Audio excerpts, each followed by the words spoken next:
I'm here with Cathy Vaughn to do our art talk today. Thank you, Cathy, for allowing us into your studio. This is just a wonderful place, and it was fun getting the tour, and we're going to try to give you guys a little bit of the tour on and off as we go around. But what we wanted to start with was to tell us how you got into this. Okay. How did the copper speak to you and you made that your medium?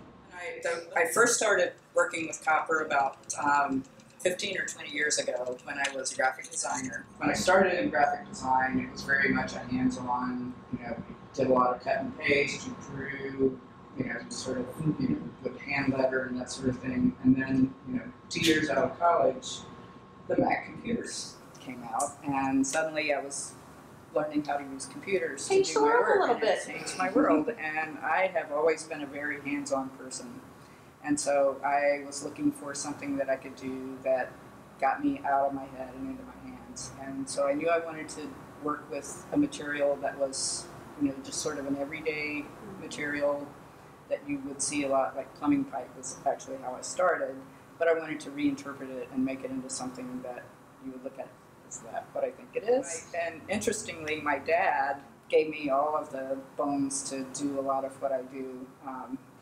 He built our house. He also built the furniture and did the art on the wall. So he was very much a do a little bit of everything person. And so I guess I always had that idea was, there's something else I could do besides just besides being a graphic designer.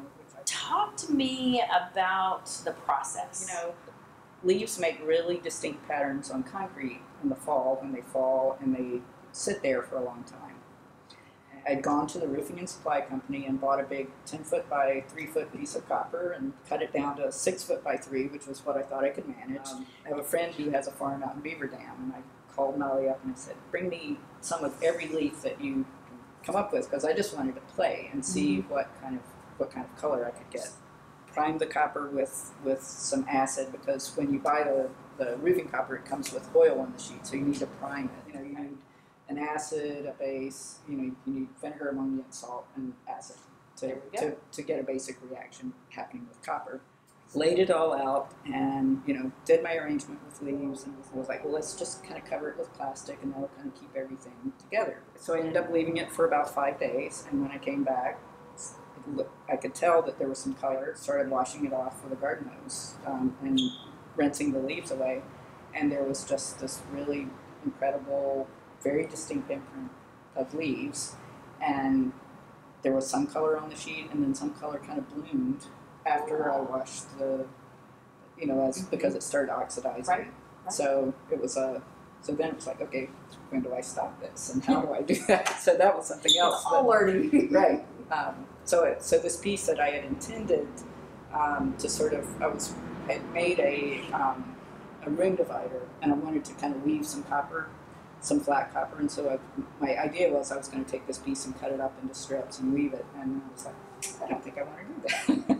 So do you still have that piece? That piece is at the Science Museum. So the very first piece I had is hanging at the Science Museum in their periodic table cafe there. And the nice thing about it is that it's a two-sided piece. So I'm going to encourage them to show the other side. Thank you, Vaughn. We want to thank you for allowing us into the studio. This was so much fun. This was fun. Yes, yes, indeed. Well, I love all of this and everybody sharing with me what they do and how they do it, and then just educating the public, because everybody wants to know. I can't tell you how many people have asked me at Crossroads, how's this done? Right. I'm like, I got an idea, but I don't know exactly. Right. So thank you for sharing that. Now we all know.